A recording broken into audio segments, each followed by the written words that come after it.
নমস্কার বন্ধুরা, বেগম কিচেন ব্লকে সবাইকে স্বাগত। আর কয়েকদিন পরেই কিন্তু রাখি বন্ধন।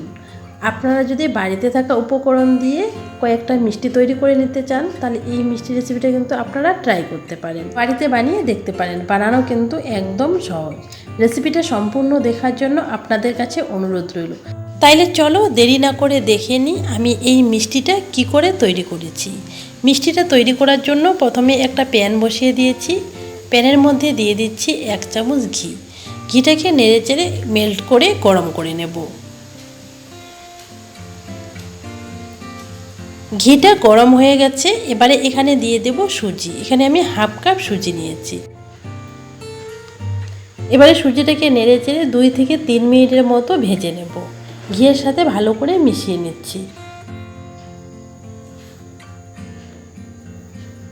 সুজিটাকে আমি 2 থেকে 3 মিনিটের মতো ভেজে নিয়েছি। আর দেখো সুজির কালারটা কিন্তু চেঞ্জ হয়ে গেছে। এবারে এখানে দিয়ে দেব 1 কাপ দুধ। এখানে হাফ কাপ সুজির জন্য আমি 1 কাপ দুধ নিয়েছি। দুধটা এভাবে অল্প অল্প করে দিয়ে নাড়তে থাকবো, এতে কিন্তু সুজিটা আর দোলা পেকে যাবে না। এভাবে অনবরত নাড়তে থাকবো। সম্পূর্ণ দুধটা দিয়ে দিয়েছি আর গ্যাসের আঁচ কিন্তু লো করে রেখেছি। লো আঁচে অনবরত নাড়তে থাকবো। এভাবে অনবরত নাড়তে নাড়তে দেখো এই পর্যায়ে চলে এসেছে। এবারে এটাকে আরও 1 মিনিটের মতো নেড়ে চেড়ে নেব। বন্ধুরা, প্যান থেকে কিন্তু সুজিটা ছেড়ে দিয়েছে, তার মানে কিন্তু সুজিটা হয়ে গেছে। এবারে আরেকটু নেড়ে চেড়ে আমি সুজিটাকে নামিয়ে নেব। সুজিটা হয়ে গেছে, সুজিটাকে এবারে নামিয়ে নিয়ে ঠান্ডা করে নেব। সুজিটা যতক্ষণে ঠান্ডা হচ্ছে, এদিকে একটা কড়াই নিয়ে নিয়েছি। কড়াইয়ের মধ্যে দিয়ে দিচ্ছি 1 কাপ চিনি, আর ওই কাপ দিয়ে 1 কাপ পানি দিয়ে দেব। এখানে আমি একটা পাতলা শিরা তৈরি করে নেব। নেড়ে চেড়ে চিনিটাকে মেল্ট করে নেব। চিনির মধ্যে এবারে দিয়ে দেব 2টা ছোট এলাচ। আপনাদের কাছে যে এলাচগুলো থাকে তাহলে হাফ চা চামচ দিয়ে দেবেন। আমি এখানে এলাচ দুটার মাথাগুলো থেতো করে নিয়েছি। থেতো করে এলাচ দুটো দিয়ে দিলাম। এভাবে নেড়ে চেড়ে একটা পাতলা শিরা তৈরি করে নেব। আর দেখো বন্ধুরা, আমার শিরাটা কিন্তু তৈরি হয়ে গেছে। শিরাটা কিন্তু বেশি ঘন করার প্রয়োজন নেই, একটু চিটচিটে হলেই কিন্তু শিরাটা তৈরি হয়ে যাবে। আর দেখো শিরাটা কিন্তু চিটচিটে হয়ে গেছে। এবারে এই শিরাটাকে নামিয়ে নেব। নামিয়ে সাইডে রেখে দেব। এদিকে সুজিটা কিন্তু ঠান্ডা হয়ে গেছে 50%-এর মতো। এবারে এই সুজির মধ্যে আমি দিয়ে দেব 1 চামচ ময়দা, আর দেব 1 চামচ গুঁড়ো দুধ। বাড়িতে যদি গুঁড়ো দুধ না থাকে তাহলে সুজিটা রান্না করার সময় 2 কাপ দুধ দিয়ে সুজিটা রান্না করে নেবেন। এখানে ময়দাটা কিন্তু বাইন্ডিংয়ের কাজ করবে। এবারে ভালো করে মিশিয়ে নেব। মিশিয়ে আমি 3-4 মিনিট ভালো করে মথে নেব। এখানে আমি সরু দানা সুজিটা নিয়েছি। আপনাদের কাছে যদি মোটা দানা সুজিটা থাকে তাহলে কিন্তু আপনারা মিক্সার জারে একটু ঘুরিয়ে নেবেন। সরু দানা সুজিটা দিয়েই কিন্তু এই মিষ্টিটা তৈরি করে নিতে হবে। দেখো 3-4 মিনিট আমি মেখে নিয়েছি।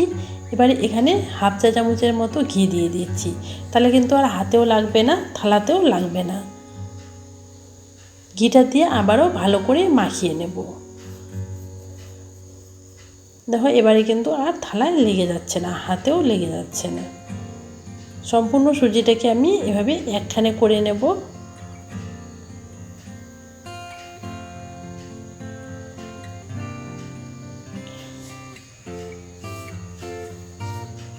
সুজিটাকে আমি আবারও ভালো করে মেখে একখানে করে নিয়েছি। এবারে হাতটা পরিষ্কার করে ফিরে আসছি। হাতটা পরিষ্কার করে সামান্য একটু ঘি মাখিয়ে নিয়েছি, হাতে কিছুটা পরিমাণ নিয়ে নেব। নিয়ে এভাবে প্রথমে হাত দিয়ে গোল করে নেব। এবারে এভাবে হাত দিয়ে একটু চেপটা করে আঙ্গুল দিয়ে একটা বাটির শেপ করে নিয়েছি। এবারে এখানে একটা কিশমিশ দিয়ে দেব। এখানে কিশমিশটা কিন্তু একদম অপশনাল, আপনারা চাইলে দিতে পারেন, আবার নাও দিতে পারেন। এবারে আবারও মুখটা বন্ধ করে এভাবে ঘুরিয়ে নেব, গোল করে নেব। গোল করে নিয়েছি, এবারে চ্যাপটা করে নেব।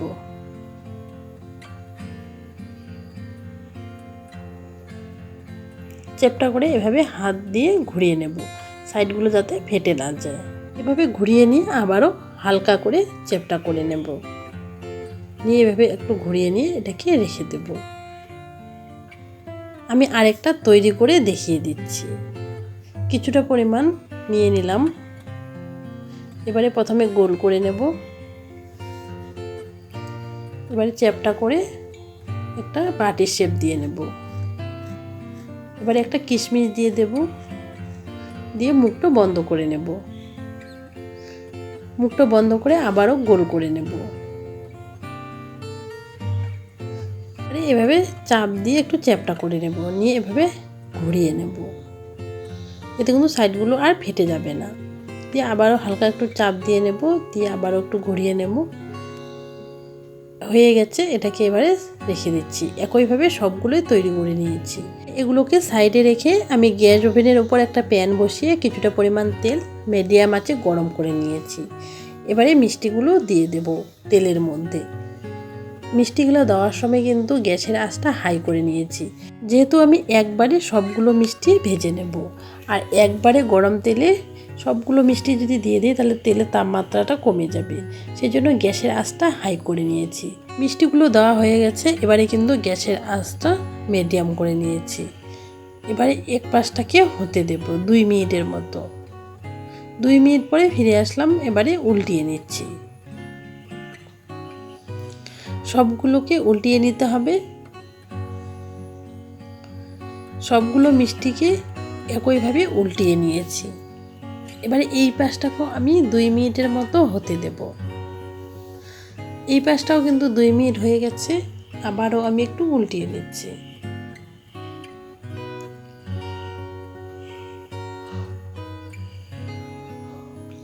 এবারে ঘন ঘন উল্টিয়ে পাল্টিয়ে সুন্দর একটা গোল্ডেন কালার করে ভেজে নেব। আর দেখো বন্ধুরা, সুন্দর একটা গোল্ডেন কালার কিন্তু চলে এসেছে। এবারে এগুলোকে উল্টিয়ে দেখিয়ে দিচ্ছি, এই পাশটাও কিন্তু সুন্দর একটা গোল্ডেন কালার চলে এসেছে। এবারে এগুলোকে নামিয়ে নেব। আমি তেল ঝরিয়ে এগুলোকে তুলে নিচ্ছি। আমার এই মিষ্টি রেসিপিটা যদি আপনাদের ভালো লাগে, লাইক দিয়ে চ্যানেলটাকে সাবস্ক্রাইব করে নেওয়ার অনুরোধ রইল। পাশে থাকা বেল আইকনটা ক্লিক করে নেবেন, আমি যখনই কোনো নতুন রেসিপি আপলোড করব সবার প্রথমে আপনার কাছে পৌঁছে যাবে। এবার এই মিষ্টিগুলোকে আমি দিয়ে দেব চিনির শিরাতে। চিনির শিরাটা ঠান্ডা হয়ে গেছে, আমি গ্যাস ওভেনের উপর বসিয়ে দিয়েছি, দিয়ে কিন্তু একটু জাল করে নিয়েছি। এবারে এটাকে হাত ছোঁয়া গরম করে নিয়েছি। এবারে একটু উল্টিয়ে পাল্টিয়ে নেব, নিয়ে এটাকে ঢাকা দিয়ে আমি 1 থেকে 1.5 ঘন্টার মতো রেখে দেব। 1 থেকে 1.5 ঘন্টার মধ্যেই কিন্তু মিষ্টিগুলো শিরাটাকে সোপ করে নেবে। এবারে ঢাকা দিয়ে দিলাম। আমি 1 থেকে 1.5 ঘন্টা পরে ফিরে আসলাম, আর মিষ্টিগুলো কিন্তু শিরাটা অনেকটাই সোপ করে নিয়েছে। দেখো, এবারে এগুলোকে আমি একটা প্লেটে তুলে নিচ্ছি। মিষ্টিগুলোকে একটা প্লেটে সার্ভ করে নিচ্ছি।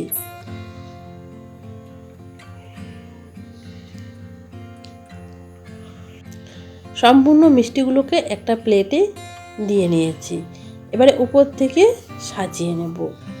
এখানে আমি কিছুটা পরিমাণ কাজু বাদামকে ছোটো ছোটো টুকরো করে নিয়েছি, সেই কাজু বাদামগুলো দিয়েই কিন্তু সাজিয়ে নেব। আর দেখো বন্ধুরা, মিষ্টিগুলোকে কিন্তু আমি সাজিয়ে নিয়েছি।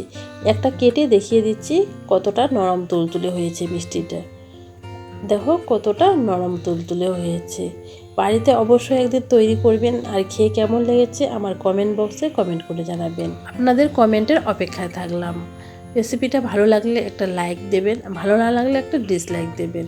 রেসিপিটা সম্পূর্ণ দেখার জন্য অসংখ্য ধন্যবাদ। আজকের মতো এখানেই বিদায় নিচ্ছি। আপনারা যে যেখানে আছেন ভালো থাকবেন, সুস্থ থাকবেন। দেখা হবে নতুন রেসিপির সাথে। ততক্ষণের জন্য বাই বাই বন্ধুরা।